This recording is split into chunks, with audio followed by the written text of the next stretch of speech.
मुंबई की बारिश और ये लोकल ट्रेन मेरे लिए हमेशा एक रिफ्यूज रही है, जहां मैं लोगों की कहानियां ढूंढता हूं और शायद अपनी भी। पर उस दिन चर्च गेट से निकालते ही मेरी नजरें एक अनजान चेहरे पर ठहर गई।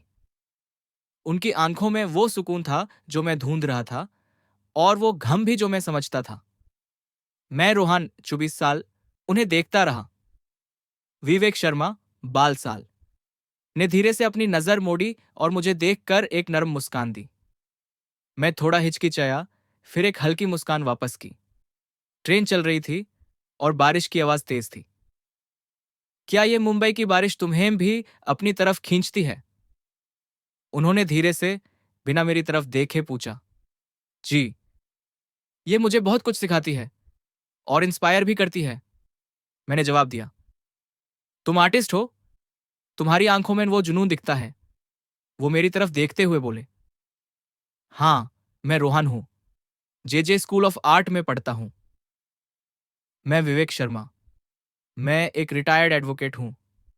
अब बस जिंदगी के छोटे छोटे पलों को डायरी में क्वाइट करता हूं, कहकर उन्होंने हाथ बढ़ाया। उनका हाथ नर्म और मजबूत था। उन्होंने अपनी डायरी दिखाने से मना कर दिया, लेकिन जब मैंने अपनी स्केचबुक खोली और उनका स्केच दिखाया, तो वो हैरान और खुश हो गए। कमाल है रोहन, तुमने मेरी रूह को कैद कर लिया। तुम्हारे हाथों में जादू है, कहकर उन्होंने हल्के से मेरे चेहरे पर हाथ फेरा। उस पल, उनके हाथ का स्पर्श, उनकी आंखों की चमक, मुझे लगा जैसे मैं उन्हें सदियों से जानता हूं। अगली सुबह से हम रोज मिलने लगे, कभी लोकल ट्रेन में, तो कभी बारिश रुकने पर एक छोटे से कफे में। विवेक जी अपनी डायरी से शायरी सुनाते और मैं अपनी पेंटिंग्स दिखाता। जब मरीन ड्राइव पर हम साथ चलते, तो उन्होंने मुझे अपनी जवानी के किस्से सुनाए। एक शाम, जब हम एक बेंच पर बैठे थे, तो मैंने हिम्मत करके उनके कंधे पर हल्का सा सर रख दिया। उन्होंने मेरे सर पर हाथ फेरा। मुंबई की हर बारिश, हर लोकल का सफर, हर शाम मरीन ड्राइव पर विवेक सर के साथ बीता हुआ हर लम्हा मेरी जिंदगी का सबसे खूबसूरत हिस्सा बन चुका था। मुझे उनसे प्यार हो रहा था। एक शाम मरीन ड्राइव पर, जब लोगों की भीड़ कम हो गई थी, विवेक जी ने कहा, रोहान, मैं जानता हूं तुम क्या महसूस करते हो, और मैं भी कुछ ऐसा ही महसूस करता हूं। पर मैं तुमसे बहुत बड़ा हूं, क्या ये सही है? मैंने उनका हाथ पकड़ा और उनकी आंखों में देखते हुए कहा, उम्र बस एक नंबर है, विवेक सर। जब आप मेरे साथ होते हैं, तो मुझे लगता है जैसे मैं एक ऐसी दुनिया में हूं जहां कोई हद नहीं। मैं आपसे मोहब्बत करता हूं। उनकी आंखों में आंसू आ गए। उन्होंने मेरा हाथ कसकर पकड़ा और कहा, रोहन, मैंने कभी सोचा नहीं था कि मेरी जिंदगी में फिर से ऐसा प्यार आएगा। तुमने मेरी सूखी जिंदगी में बारिश ला दी है। तो क्या आप भी मुझसे प्यार करते हैं, विवेक सर?